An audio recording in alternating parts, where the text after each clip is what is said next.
Hi, my name is Rachel Chapman, and I'm speaking about the new gun laws that's been circulating in the country. And I'm here to inform and persuade you. By the end of the speech, you will understand why not only Connecticut, but the rest of the country should not revoke our Second Amendment, not only to guarantee our ability to keep ourselves and our families safe, but also our country. There will always be the people who love guns and the people who hate guns. But what people forget are the reasons why we originally got that Second Amendment.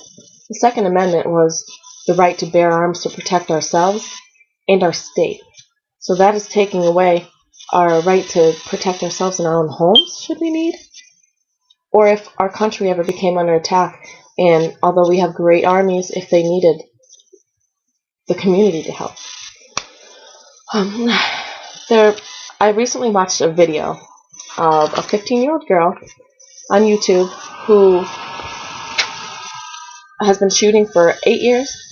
She's been shooting for almost 8 years and is actually part of various rifle clubs and teams, and she has been since she was 11. This young girl is eligible for scholarships for her ability to shoot guns. Not only her own personal Bushmaster rifle, but she can shoot AR-15s. That is a military-grade weapon, and this girl has a chance to go to college just because of her precision. And taking that right away will take away any chance that she has to go to college. Due to the recent wave in gun violence, people are saying that guns are the issue. When guns are not the issue, a gun will not shoot by itself. It is the person pulling the trigger that is the problem. Both my brothers are Marines, and I've been taught to always protect myself and my family, and also I'm a criminal justice major. And I'm interested in obtaining my own pistol permit and keeping it in my home, should I ever need to protect myself or my family. If our right to bear arms is completely taken away, what will we do if our family is ever attacked? Or our country? We will be helpless. That is what will happen. The Second Amendment was created in 1818 so that we would in fact be able to protect ourselves, our family, and our country, should need be. And America. What is America? People come to America to be free, and they're going to start taking away our rights in our Constitution.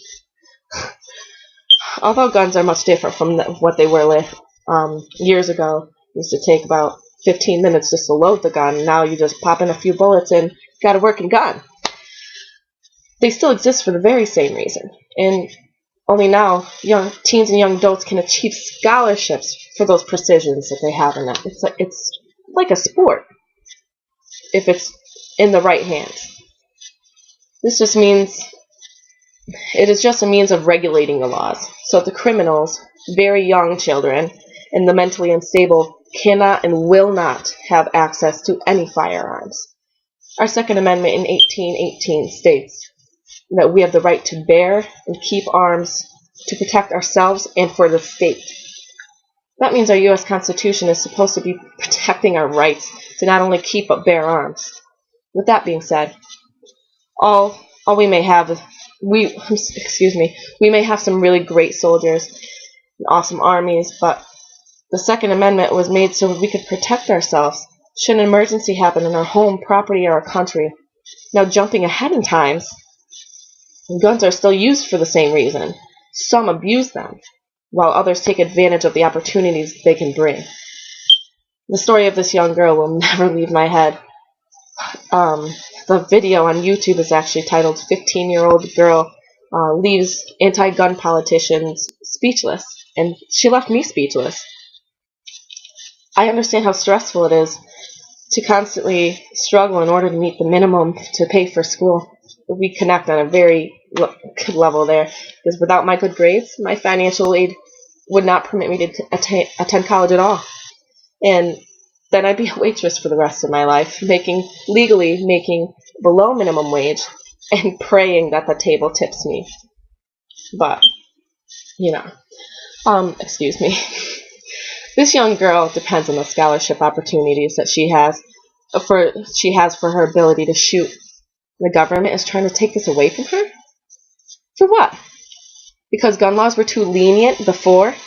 and certain owners caused catastrophes and just didn't look after their firearms the way that they should.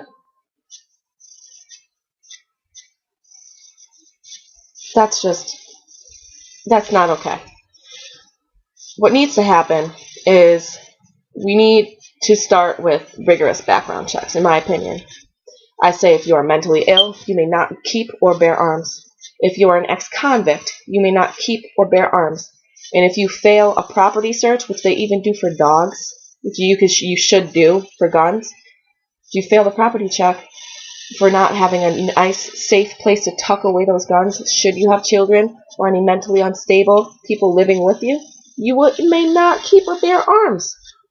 I also don't think that it's a bad idea to put chips in the guns. We can do it in our phones. We can do it really in anything now. So why not the guns? That way we know where they are, if they've been stolen, who took them, if they've been thrown away. There's endless things. If you want to go that far, there are just so many things that we could do as a country of one to protect ourselves, our Bill of Rights, and prevent catastrophes like what happened at that terrible, sad day at Sandy Hook. But that same day, in central China, over 20 people were stabbed to death the same day. So what are you saying? Are you going to ban knives next? The kitchen knife? Rather than ripping our rights away because of some people who should have never had a gun in the first place? That's not the answer. Knowing that there will always be criminals, making it illegal to have guns in the country will only give law-abiding citizens trouble and uncomfort. These criminals will continue breaking the law, and they will take whatever they want at any chance they get. They're criminals. In fact, our Second Amendment was created to help protect ourselves and those people we may have to call neighbors, but aren't law-abiding, put it nicely. And the government wants to take that away? Our ability to protect ourselves while we wait for the authorities? To me, that just does not sound like a peaceful life, and it certainly doesn't sound like a democracy. If guns are taken away, criminals will find a way, and that includes other weapons they can get their hands on. Again, I ask you, what's next?